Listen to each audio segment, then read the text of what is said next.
Vamos falar agora sobre eleições municipais. O Instituto Datafolha divulgou hoje mais uma pesquisa de intenção de votos para algumas capitais do Brasil.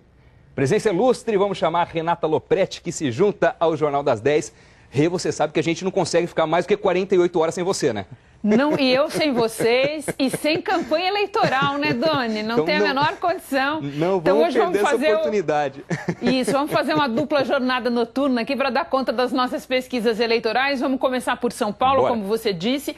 Em São Paulo, a novidade não é nem o primeiro colocado, que permanece o mesmo. É uma subida muito expressiva do candidato João Dória, do PSDB. Celso Russomano, o líder do PRB, caiu um pouco. Marta Suplicy, a segunda, subiu um pouco. E agora você tem esses três candidatos numa situação bastante competitiva. Os levantamentos foram encomendados pela TV Globo em parceria com o jornal Folha de São Paulo. Vamos aos números. No dia 26 de agosto, Celso Russomano, do PRB, tinha 31%. Agora tem 26%. A candidata Marta, do PMDB, aparecia em segundo lugar, com 16%, e subiu para 21%. João Dória, do PSDB, aparecia com 5% e cresceu para 16%. O atual prefeito, candidato à reeleição, Fernando Haddad, do PT, tinha 8% e agora tem 9%. Luiz Erundina, do PSOL, foi de 10% para 7%. Brancos e nulos representavam 17% e hoje são 13%. E os 7% que não sabiam responder em quem pretendiam votar, hoje representam 4%. Major Olímpio, do Solidariedade, aparece com 2%. Levi Fidelix, do PRTB, e João Bico, do PSDC, tem 1%. Ricardo Yang, da Rede, Altino, do PSTU, e Henrique Arias, do PCO, não pontuaram. De São Paulo, a gente vai para o Rio, e lá o líder, Marcelo Crivella, também do PRB, continua numa situação confortável. A novidade é o candidato do PMDB, o candidato do prefeito Eduardo Paes, Pedro Paulo, que subiu expressivamente e mudou de pelotão na disputa. Vamos ver. No dia 26 de agosto, Crivella, do PRB, tinha 28% das intenções de voto e agora tem 29%. O candidato Marcelo Freixo, do PSOL, manteve os 11%. Jandira Fegali, do PCdoB, tinha 7% e foi para 8%. Pedro Paulo, do PMDB, aparecia com 5% e agora também tem 8%. Índio da Costa, do PSD, foi de 4% das intenções para 6%. Flávio Bolsonaro, do PSC, tinha 9% e agora tem 6%. Carlos Osório, do PSDB, aparecia com 3% e hoje tem 4%. Aqueles que pretendem votar em branco ou nulo somavam 20% e agora são 19%. E os 9% que não sabiam responder agora são 7%. Alessandro Molon, da Rede, tem 2%. Ciro Garcia, do PSTU, Carmen Miqueles, do Partido Novo e Thelma Bastos, do PCO, não pontuaram. Nossa terceira capital analisada pelo Datafolha é Belo Horizonte. Lá quem lidera a disputa é o deputado estadual João Leite, do PSDB, numa situação muito confortável, e ele tem um único candidato num nível de competição, digamos assim, que é o Alexandre Calil, do PHS. Vamos ver os números. João Leite, do PSDB, foi de 26% para 30%. Alexandre Calil, do PHS, tinha 14% das intenções de voto e agora 19%. Délio Malheiros, do PSD, aparecia com 3% e oscilou para 4%. Reginaldo Lopes, do PT, foi de 2% para 4%. Eros Biondini, do PROS, foi de 6% para 3%. E Luiz Tibé, do PTdoB, tinha 4% e agora tem 3%. Brancos e nulos foram de 18% das intenções de voto para 16%. E os indecisos eram 15% dos entrevistados e hoje são 11%. Vanessa Portugal, do PSTU, Sargento Rodrigues, do PDT, Marcelo Antônio, do PR e Rodrigo Pacheco, do PMDB, tem 2% cada um. Maria da Consolação, do PSOL, tem 1%. De Belo Horizonte, a gente vai para Recife, onde o quadro também não mudou muito. Lá existem 2 líderes tecnicamente empatados. O atual prefeito, Geraldo Júlio, do PSB, e um ex-prefeito, João Paulo, do PT. Vamos ver como é que está lá. Geraldo Júlio, do PSB, foi de 28% para 36%. João Paulo, do PT, tinha 32% das intenções de voto e agora aparece com 34%. Daniel Coelho, do PSDB, aparecia com 10% e hoje tem 11%. Priscila Kraus, do DEM, caiu de 6% para 2% e está empatada com Edilson Silva, do PSOL, que foi de 3% para 2%. Brancos e nulos somavam 13% e caíram para 10%. E os 7% que não sabiam responder em quem pretendiam votar, hoje são 4%. Carlos Augusto, do PV, manteve 1%. Simone Fontana, do PSTU, e Pantaleão, do PCO, não pontuaram. A gente falou de 4 pesquisas do Datafolha e agora a gente vai mostrar uma do Ibope, em Porto Alegre. Ele divulgou essa pesquisa encomendada pela RBS, afiliada da TV Globo, e pelo jornal Zero Hora. Lá em Porto Alegre, o quadro é completamente diferente dessas cidades que a gente acabou de ver, porque 4 candidatos estão tecnicamente empatados na liderança das intenções de voto. Na primeira pesquisa, do dia 22 de agosto, Sebastião Melo, do PMDB, estava com 10% e subiu para 22%.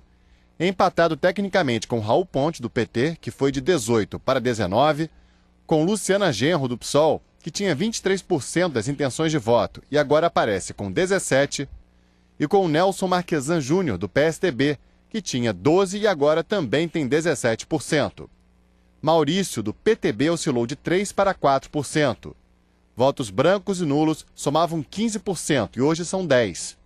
10% dos eleitores não sabiam ou não responderam em agosto, e agora são 6%.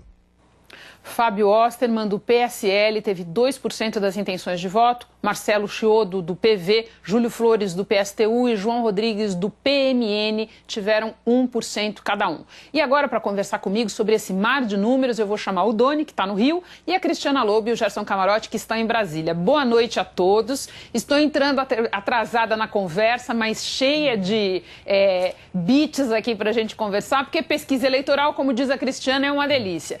Tem muita coisa para a gente destacar e analisar, mas eu acho que não tem como escapar, sendo São Paulo o maior colégio eleitoral e aqui tendo acontecido o movimento mais expressivo, eu acho que cabe destacar aí a subida de 11 pontos do João Dória, o candidato do PSDB, que passa por um outro patamar. E a gente passa a ter uma situação ali de 3 candidatos num pelotão bem acima dos demais, ainda que entre Russomano e Dória tem uma boa distância, com a Marta no meio a gente vê que tem uma espécie de empate técnico 2-2 e a briga pelas 2 vagas no segundo turno vai ficando mais acirrada, gente. Antes de fulanizar, eu queria observar uma coisa. A gente imaginava que com essa crise da política toda pudesse abrir espaço para a renovação, mas o que está funcionando mesmo é máquina, né? O candidato da máquina do governo do Estado, da Prefeitura do Rio, Pedro Paulo, subiu, o Dória da Prefeitura do governador Alckmin subiu, e outra coisa que eu observo é que o número de brancos, nulos e indecisos cai, ou seja, as pessoas estão lidando com esses candidatos. Vou passar para você, porque hoje temos muitos números para falar. Tem muita coisa. Rapidamente, São Paulo, você tem ali uma Marta Suplicy tentando se descolar da imagem do PT, pelo jeito, nesse primeiro momento, deu certo. O Russomano, que se esperava que já tivesse consolidado em outro patamar, foi uma surpresa. Começou a tremer, né? E não foi uma simples oscilação, uma queda de 5 pontos. Temos sempre que aguardar que se configure uma tendência, isso é muito importante. 2 pesquisas não dá para configurar uma tendência ainda. Eu destacaria além dessa subida vertiginosa da associação do Dória com o PSDB, ele tentando passar a imagem, você estava falando isso mais cedo, Cris, a imagem de que ele é o candidato tucano, eu destacaria a forte rejeição do Haddad. Em 46% de pessoas que dizem que não votariam no Haddad, eu acho que é um alerta, é uma rejeição que está bem consolidada. Fica fora do pelotão, né Doni? Ele fica fora da expectativa ali. Quando a gente fala no benefício da máquina pública, a máquina dele deve estar quebrada nesse caso, porque ali não conseguiu voto nenhum. Mas não a máquina que dê conta de rejeição. Pois é. Eu acho que na questão de São Paulo e do Rio, existem 2 fotografias bem diferentes, né? No Rio, um cenário mais de estagnação. Em São Paulo, ao que tudo indica, um cenário mais de transição ou de transformação, ao menos olhando essas 2 pesquisas estáticas. Em São Paulo, vale registrar também o segundo turno, eu acho que é interessante. Quando tem Russomano, ele vence em todos os cenários, em todos os principais, né? Contra a Marta, contra o Dória. Quando tem Marta, tem Dória, tem Haddad, mas não tem Russomano. A Marta vence e o Haddad perde de todos.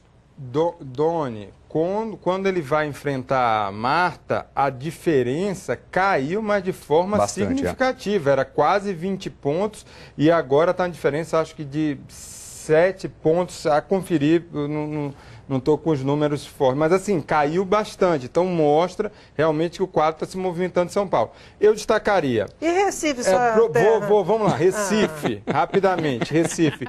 Você tem ali um João Paulo ainda muito bem avaliado, que é do PT, e mostra que pessoas, mesmo com o Partido dos Trabalhadores estando num momento difícil, ele tem uma expressão em um capital político local. Mas você veja a força da máquina. O candidato Geraldo Júlio, que é o prefeito da capital, ele que tem um apoio, né, e ele dá um pipoco de 8 pontos. Então mostra como a máquina está funcionando. Belo Horizonte, eu acho que vale a pena rapidamente. Belo Horizonte, só para lembrar aqui, o Atlético Mineiro está muito bem na disputa da capital. Mas está porque você tem um João Leite, que é o candidato do Aécio Neves, que está disputando, mas subiu muito o ex-presidente do Atlético Mineiro, que é um empresário que tem o Calil, que tem uma visão. As pessoas têm a percepção de que ele teve muito bem à frente do comando do Atlético. E que ele tenta agora. Atlético e Prefeitura. Então tem a disputa ali do ex-goleiro com o ex-presidente do Atlético. Rapidinho antes de encerrar. 1, Camarote, adorei pipoco. 2, só para não esquecer de Porto Alegre, ali está se formando um quadro muito interessante, porque na primeira rodada de pesquisas havia 2 candidatos do campo da esquerda, num patamar muito superior, e agora vocês viram 2 candidatos do outro campo, todo mundo mais ou menos com a mesma intenção de voto, virou uma coisa interessante. E uma outra coisa só para a gente amarrar. Fala, Camarote, rapidinho, que nosso tempo está indo embora, fala. O Sebastião Melo, que é o candidato que também deu pipoco, Renata, ele é vice-prefeito, era do segundo plano lá do PMDB e agora alçou aí a máquina funcionando mais uma vez.